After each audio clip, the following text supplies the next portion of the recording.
નમસ્કાર ખેડૂત મિત્રો। આજે હું આપને આણંદ કૃષિ યુનિવર્સિટીની BA કોલેજ ઓફ એગ્રીકલ્ચરમાં અભ્યાસ કરતા વિદ્યાર્થીઓ જેઓના નામ છે કિશન, ખુશાલ, નવગણ અને મિતુલ, કે જેઓ 5મા સેમિસ્ટરમાં અભ્યાસ કરે છે તથા તેઓના અભ્યાસક્રમમાં વિસ્તરણ શિક્ષણ એક કોર્સ છે। એ કોર્સના પ્રેક્ટિકલના ભાગરૂપે તેઓએ મરચાની ખેતીમાં કોકડવાથી થતું નુકસાન, કોકડવાના ચિહ્નો, તેનું નિયંત્રણ અંગેનો એક વિડીયો શૂટ કરેલો છે। મને એવું જણાય છે કે આ વિડીયો મરચાની ખેતી કરતા ખેડૂતો માટે ખૂબ અગત્યની માહિતી પૂરી પાડે છે। તો આપ સર્વે આ પૂરો વિડીયો જોશો તથા આપને આ જોવાથી મરચાની ખેતીમાં કોકડવાના રોગના ચિહ્નો કેવા છે, તેનું નિયંત્રણ કેવી રીતે થાય છે, તેની સંપૂર્ણ માહિતી મળશે। આ વિદ્યાર્થીઓએ જો વિડીયો શૂટ કર્યો છે એમાં તેઓએ પોતે રોલ મોડલ તરીકે પણ ભાગ ભજવ્યો છે। એક નાટકના રૂપે તેઓએ આ વિડીયો બનાવેલો છે। તો મને આશા છે કે આપને આ વિડીયો ખૂબ જ ઉપયોગી થશે।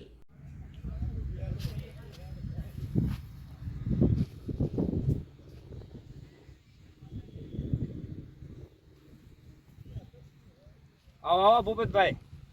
હા લાખાભાઈ। રામ રામ ભૂપતભાઈ। રામ રામ। રામ રામ માલાભાઈ। રામ રામ। શું હાલે લાખાભાઈ? જુઓ ને યાર, આ વખતે ખેતરમાં મરચી વાવી છે, પણ હવે ખબર નથી પડતી કે હું શું કરું। શું થયું છે મરચીમાં? મરચી તો વાવી દીધી છે, પણ હવે મરચીના ઉપરના પાન સુકાતા જાય છે અને છોડનો વિકાસ પણ અટકી ગયો છે। ત્યાં બતાવો જોઈ। લે હાલો બતાવું તો અહીં। હા તમારી વાત તો બરોબર છે, નુકસાન તો શું છે। મેં પણ તમારી જેમ ગયા વર્ષે મરચી જ વાવી હતી, મારે આજ પ્રોબ્લેમ આવ્યો હતો। તમે એનો શું ઉપાય કર્યો હતો? મારો એક મિત્ર છે શિવમભાઈ કરીને, જે આણંદ કૃષિ વિશ્વવિદ્યાલયમાં ખેતી મદદનીશ છે, મેં એમની સલાહ લીધી। તો કરો ને ત્યારે ફોન। હા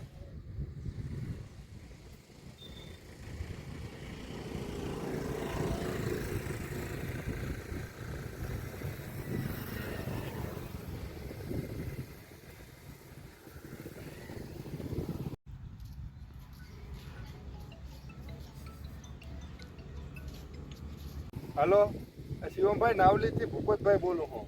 હા બોલો બોલો ભૂપતભાઈ। મારા પાડોશી લાખાભાઈએ પણ આ વખતે મરચી વાવી છે, એને પણ આપણે ગયા વર્ષે જેવો પ્રોબ્લેમ હતો ને સેમ એવો જ પ્રોબ્લેમ આવ્યો છે। હા હા સમજી ગયો। તો જરીક વાડી આવીને મરચી જોઈ જાવ ને। હા હું બાજુના ગામમાં જ છું, થોડી વારમાં આવું છું। ભૂપત, જો આ વખતે મરસી ના થઈને તમારા છોકરા હોસ્ટેલમાં છે, હું એની ફી કઈ રીતે ભરી? મુંજારની લાખા શિવમભાઈ બહુ સારા જાણકાર છે, એ જરૂર તારી મદદ કરશે। એટલે જો શિવમભાઈ વહી આવે, લે શિવમભાઈ આવ્યા।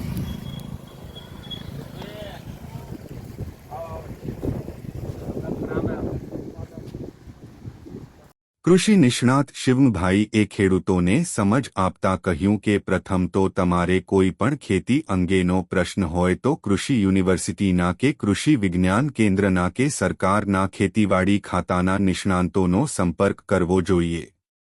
તમે ખેડૂત આઈ પોર્ટલ પરથી પણ માહિતી જાણી શકો છો।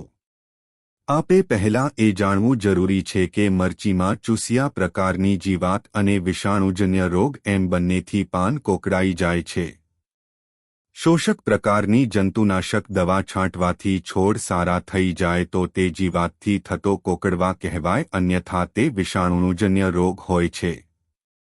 વિષાણુથી થતા કોકડવામાં રોગિષ્ટ છોડ શરૂઆતથી ઉખાડી બાળીને નાશ કરવો અને કીટનાશક દવા છાંટવી જરૂરી છે। મરચીમાં મુખ્યત્વે ધરુનો કોહવારો, કોકડવા અને કાલવરણ જેવા અગત્યના રોગો જોવા મળે છે, જેનું જો સમયસર સંકલિત વ્યવસ્થાપન કરવામાં ન આવે તો ઉત્પાદનમાં મહદંશે ઘટાડો જોવા મળે છે। શિવમભાઈ એ કિશનસિંહ, કૃષિ નિષ્ણાત એ આપેલ માહિતીનો વિડિયો અમને બતાવી યુટ્યુબ પરથી માહિતી લેવાની પણ સમજણ આપી। જે અમારા માટે ખૂબ ઉપયોગી બનેલ છે. મરચાની ખેતીમાં થ્રિપ્સ અને કથીરીનું જે નુકસાન જોવા મળે છે તે નુકસાનને કઈ રીતે ઓળખવું અને તેના નિયંત્રણ માટે કયા પગલાં લેવા તેના વિશે આજની કૃષિ માહિતીમાં વિગતવાર ચર્ચા કરીશું. સૌ પ્રથમ વાત કરીએ તો ખેડૂત મિત્રો અત્યારના જે ખેડૂત મિત્રો મરચાનું વાવેતર કરેલું છે તેમના લગભગ મરચા 2 મહિના આજુબાજુ થવા આવ્યા છે. તો અત્યારે મરચાની ખેતીમાં થ્રિપ્સ અને કથીરીનું નુકસાન જોવા મળી રહ્યું છે. તો સૌ પ્રથમ આપણે થ્રિપ્સ અને કથીરીનું નુકસાન કયા પ્રકારનું હોય તેના વિશે વાત કરીશું. સૌ પ્રથમ વાત કરીએ તો જ્યારે મરચાની ખેતીમાં થ્રિપ્સનું નુકસાન જોવા મળે છે ત્યારે જીવાત છે ને જે થ્રિપ્સ એ મરચાના પત્તાની નીચેની બાજુ મુખાંગો વડે રસ ચૂસીને ઘસરકા પાડે છે. આના લીધે આ જે મરચાનું પાન છે ને ઉપર તરફ વળી જાય છે, એટલે કે હોળી આકારના થઈ જાય છે. જેના લીધે મરચાના પત્તામાં જે ખોરાક બનવાની ક્રિયા છે તે બંધ થઈ જાય છે. આના કારણે મરચામાં કોકડવા આવી જાય છે અને જે નવા ફ્રૂટ અને ફ્લાવરિંગ આવે છે તે બિલકુલ બંધ થઈ જાય છે. તમે આ છોડ ઉપર જોઈ શકો છો. આ લગભગ 2 મહિનાનો છોડ છે. આમાં બિલકુલ ફ્લાવરિંગ પણ નથી અને કોઈ ફ્રૂટ પણ લાગેલું નથી. તો આ તમે જોઈ શકો છો મરચામાં થ્રિપ્સનું નુકસાન.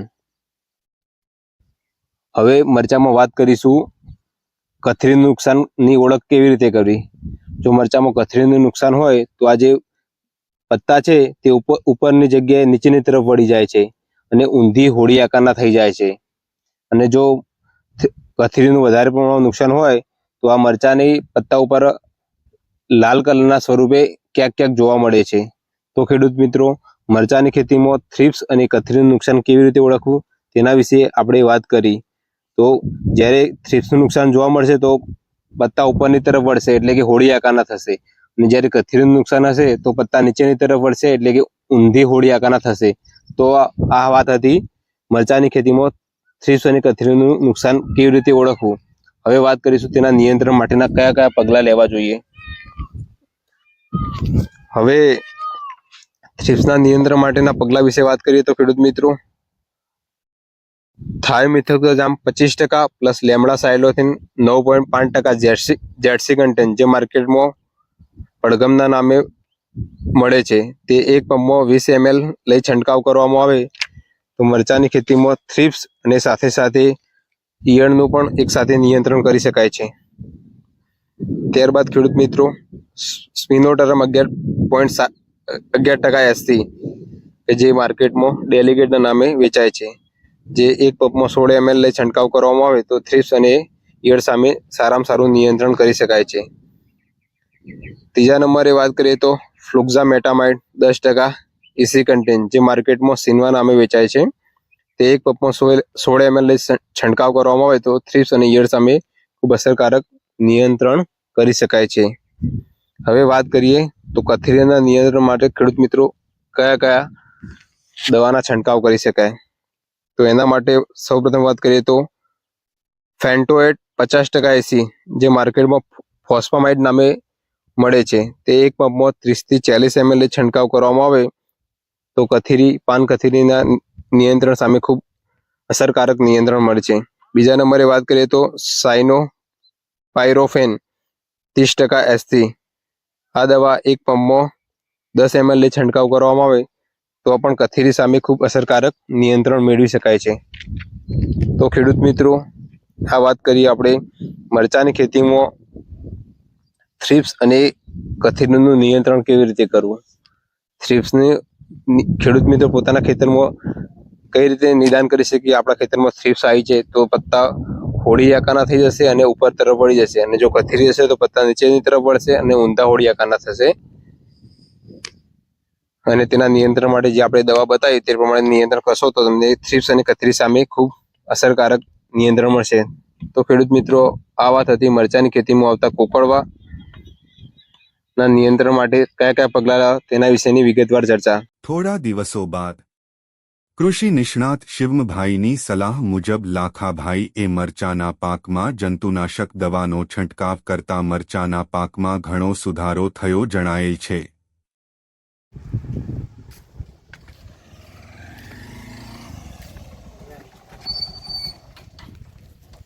કેમ છે લખાભાઈ? બસ શાંતિ. એમ ઓછો છો ઘટાડો છો કુકડમાં? હા, તમે કીધી હતી દવા મેં છાંટી, ઘણો ફેર પડી ગયો છે. હા તો હાલો આપણે આટો મારી લઈએ એકવાર. તો હાલો. ચાલ.